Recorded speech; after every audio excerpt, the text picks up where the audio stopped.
എനിക്ക് ക്വൈറ്റ് ആയിട്ട് താമസിക്കാൻ തേക്കടിയിലോ മൂന്നാറോ ഒരു റൂം വേണമായിരുന്നു. ഇച്ചിരി എക്സ്പെൻസീവ് ആണെങ്കിലും സാരമില്ല. Find out. തീർച്ചയായിട്ടും സാർ ഫാമിലി ആയിട്ടാണ് ട്രാവൽ ചെയ്യുന്നത്? അതെ, ഞാൻ ഫാമിലി ആയിട്ടാണ് ട്രാവൽ ചെയ്യുന്നത്. ഓക്കെ, ഞാനിപ്പോൾ 3 റിസോർട്ടുകളുടെ ഡീറ്റെയിൽസ് സാറിൻ്റെ നമ്പറിലേക്ക് ഫോർവേഡ് ചെയ്യാം. ദയവായി സാറിൻ്റെ ഫോൺ നമ്പർ ഒന്ന് പറയൂ. സോറി, എൻ്റെ നമ്പർ റിവീൽ ചെയ്യാൻ പറ്റില്ല. എൻ്റെ വൈഫിൻ്റെ നമ്പർ തരാം. 92070 66221. കറക്റ്റാണ്. 92070 66221 കറക്റ്റാണ്, വളരെ കറക്റ്റാണ്. ഇതെങ്ങനെ മനസ്സിലായി?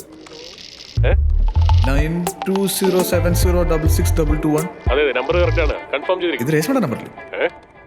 രേഷ്മ എങ്ങനെ അറിയാം? രേഷ്മ തന്നെ ആരാന്ന് പറഞ്ഞേ? താനോ? നീ ആരുടെ കോപ്പി താനെന്ന് വിളിക്കാൻ? രേഷ്മ എങ്ങനെ അറിയാന്ന് പറ. നിനക്ക് ഞാൻ ആരാന്നറിയോ? അവൾ എന്റെ വൈഫാണോ ഗേൾ ഫ്രണ്ട് ആണോ നിന്നോട് പറയേണ്ട കാര്യമുണ്ടോ? Bloody idiot. അവൾ തന്റെ അടുത്ത് നിൽക്കണ്ടോ ഇപ്പോ? ഉണ്ടെങ്കിൽ ഫോൺ കൊടുക്കണോ? എന്താ അവളുടെ ഫോൺ കൊടുക്കണം. എനിക്ക് അവളോട് സംസാരിക്കണം. ഹലോ വിജയ്.